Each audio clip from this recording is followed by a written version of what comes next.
বন্ধুরা, আপনারা দেখছি তথ্যসাথী, যেখানে আমরা প্রতিদিন নিয়ে আসি চাকরির খবর, সরকারি প্রকল্পের আপডেট ও গুরুত্বপূর্ণ তথ্য। এখন রাজ্যের পরিস্থিতিতে অনেকেই বলছেন কারো লক্ষ্মীর ভান্ডার টাকা ঢুকেছে, আবার অনেকে এপ্রিল মাসে টাকা ঢুকে। তাহলে আপনার স্ট্যাটাস টাকা এসেছে নাকি বন্ধ থেকে? এই ভিডিওতে আমি আপনাদের একদম সহজভাবে দেখিয়ে দেবো কিভাবে বাড়িতে বসে লক্ষ্মীর ভান্ডারের স্ট্যাটাস চেক করবে। ভিডিওটা খুবই গুরুত্বপূর্ণ, তাই শেষ পর্যন্ত দেখবে। যদি এই ধরনের সরকারি আপডেট পেতে চান তাহলে এখনই চ্যানেলটি সাবস্ক্রাইব করে রাখুন আর পাশে থাকা বেল আইকনটি অন করুন যাতে নতুন ভিডিও মিস না। চলুন শুরু করা যাক।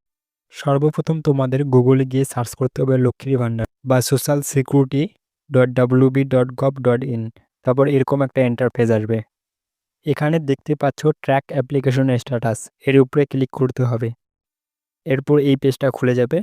এখানে সার্চ ইউজিং এর উপরে ক্লিক করলে এরকম অপশন আসবে, যেখানে তোমাদের যে কোনো একটা আইডি নাম্বার দিয়ে চেক করতে পারবে।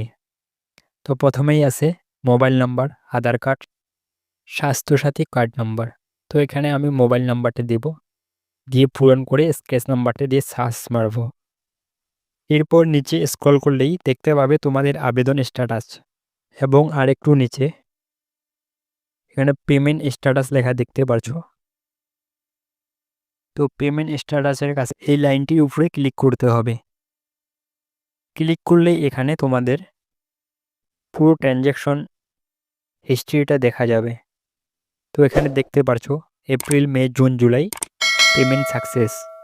এরকম করে তোমরা মান্থ সিলেক্ট করে পুরো স্ট্যাটাসটা দেখতে পারবে তোমাদের কোন মাসে টাকা ঢুকলো কিনা, এবং এর পরের মাসগুলো তো দেখাবে August, September, October, November, December একই রকম শো করবে।